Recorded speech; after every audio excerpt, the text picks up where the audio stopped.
Hi, my name is Shiloh Lundahl, and you are watching the Improve channel focused on real estate investing.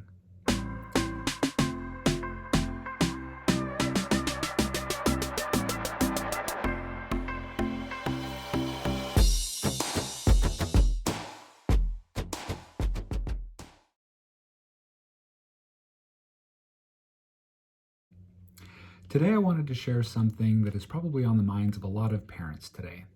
With the price of education going up so much, how is it that I'm going to be able to pay for my kids' education? Well, when I was just getting ready to go to college, my mom actually sat me down and said to me that she had saved up $20,000 for me to go to college. And this was, 15, 20 years ago. And, looking back, I was really, really blessed and appreciative, towards my parents for saving this money up for me in order to go to college. I really wanted to create an opportunity for my kids to experience the same thing. I thought, okay, I'm going to need to, and by the way, I have 5 kids. So that's not going to be an easy task because college today is a lot more expensive than it was, about 20 years ago. So if you just look at it in pure numbers, it's looking more like it's going to cost, let's just say it's double since, I went to college. So we're looking at a fee of, 5 times 40, $200,000 that I'd have to save up. Oh man, that's a lot of money. So rather than just saving up that money so that my kids can go to college, I need to buy an asset that then will create enough money for me to be able to pay for my kids to go to college, or at least pay for a portion of them to be able to go to college. So this is what I did. I've been investing in real estate over the last couple of years, and I've learned how to buy properties under market value, fix them up, and either sell them, so flip them, or rent them out, and rent them out long term to maybe an end buyer, or just keep them as a rental and then rent them out for a long time, and then either sell them or refinance them. So this is what I did with my daughter. My daughter and I created an LLC together. And so it's a limited liability company that we created together. And she was the one that actually came up with the name. And so her and I took a trip to Costa Rica a while back, and we went and saw all of these beautiful, beautiful butterflies of Costa Rica. There's some that are just amazing.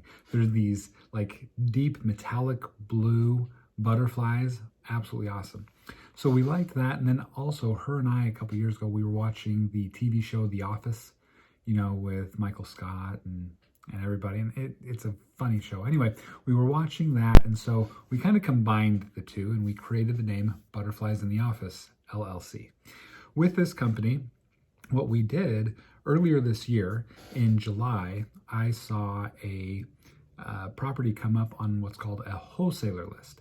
So you have wholesalers that go directly to home sellers, or they're talking with people that have homes and ask if they want to sell it, and then if the home is in disarray or whatever, and the home owner doesn't want to spend the money to fix it, sometimes wholesalers will offer to buy it without them fixing anything, and they don't have to pay any closing costs and things like that. And so then they take these deals and they market the deals out to investors. So this was one of those deals that I got marketed to, and so I saw, I think it was 154,000. Let me see. I'm running the numbers. I'm like, it's kind of tight, but if I do this with my daughter, it's going to be over a long period of time, and I think this will work out just fine.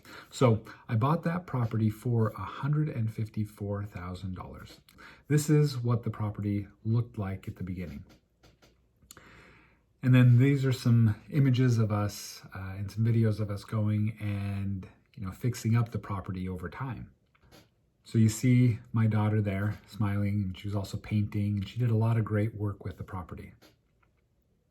All right, so let's go over some of these numbers, okay? Because remember, I'd have to save up, let's say $40,000 for her education. She's 15 years old right now. So I have about 3 or 4 years to save up, like 3.5 years to save up for, $40,000. So it's like $13,000 every year. So that's more than $1,000 a month that I'd have to save. Now, I don't just save 1,000. I'd have to save like 1,300 because I'm taxed on the money that I save. And so, man, I'd be saving, probably $1,300 or $1,400 a month just to be able to pay for her to start to go to college.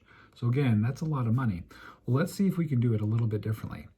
So we go and we bought this property, again, for $154,000. It's about $2,000 in closing costs. And then the way that we bought it is we bought it with a hard money lender and a private money lender.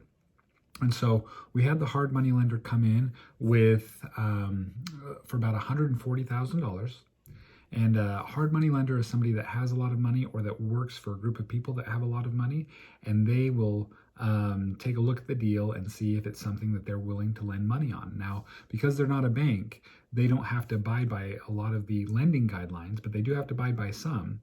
And so they look at the property, make sure that it's a good deal, and then what they'll do is they'll determine how much they're willing to lend on it. So this hard money lender, who I've worked with many times, lent us $140,000 to buy the property, and then another private money lender came in and lent the rest. Okay, and also lent some of the rehab costs as well.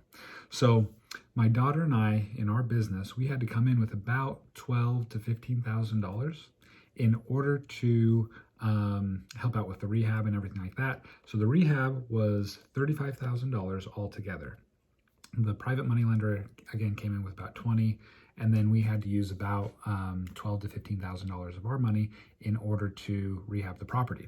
So again, I'm going to go over some of these numbers. After we finished the rehab of the property, and after we went and got an appraisal done, the property actually appraised at $230,000. Awesome. And I mean, we were able to take advantage of a big upswing in the market over the last couple of months. And so what happened was we got a loan on it, and the loan that we were able to get on it was for $160,000. And so as we got a loan on it for $160,000, we still had left into the property about almost $35,000, $35,000 left into the property. But then we had a private money lender come in, and he lent about $23,000 on the back end. After we purchased the property, after we got it rehabbed, and after we got it in a long-term loan through a refinance, then he came in second position because this investor or lender just wanted to get some passive income. And so we're paying him 10% on his $23,000. So it's 10% APR on that $23,000. So we got the property, first loan about $160,000, second loan about $23,000. Our left into the property was about $12,000, okay, when all was said and done. Now, we did have, we're doing this property on what's called a lease option, and I'm just going to briefly talk about it now, and I'll talk about it more in depth on other videos that I have. But with the lease option, they'll come in and they'll put a certain option fee, okay, and so they paid a $5,000 option fee to us, and then for the right to be able to purchase the property within the next 3 years. So they're also paying for rent $1,450 a month. Now, because they have an option to buy the property through the contracts, and there's a lease option, or there's a lease contract and an option contract, they're separate contracts, and we talked with them about because they're going to be buying the property, they really need to take good care of the property and take care of the things that come up. This property has been pretty much fully rehabbed, and so there shouldn't be anything that really comes up over the next little while. So anyway, we're getting paid $1,450 a month in rent on that property. Our loan, underlying loan, is about $730 a month. Our taxes and interest together are about $100 a month. We're paying about $200 a month to the investor in interest. And so our ultimate cash flow per month is about $450 to $460 a month. Okay. Now, they have the option to buy the property for $239,900 over the next 3 years. Now, this property may, increase in value quite a bit. It may kind of go, stay, the same, or it may go down a little bit. We don't know. We don't know exactly how the market's going to go.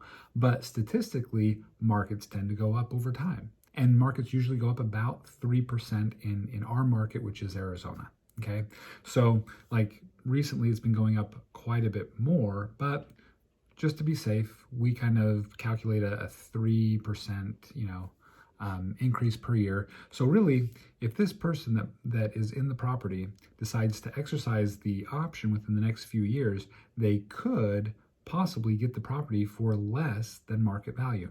So there's the benefit to them in getting the lease option. The benefit to us is we don't pay any of the closing costs, and we don't need to pay any realtor fees. So we're saving on that end, and they get a benefit if the market goes up quite a bit. So when all is said and done, you take that 450-ish per month, and that kind of gets added to our bottom line, right? Because that's our cash flow per month that just kind of stays in the account, saving for her to go to college. Then when we sell it, our mortgage should be just over $150,000, so $150,600. If we sell it to them for the $239,900 minus some small closing costs for us, and after we pay off the investor loan, what's left to us is about $63,900. And then you add all of the cash flow that came to us over the 3 years, and this is supposing they were to exercise it that last month of the 3-year period. Then our total return on this property would be about $68,000. So I put $12,000 in now.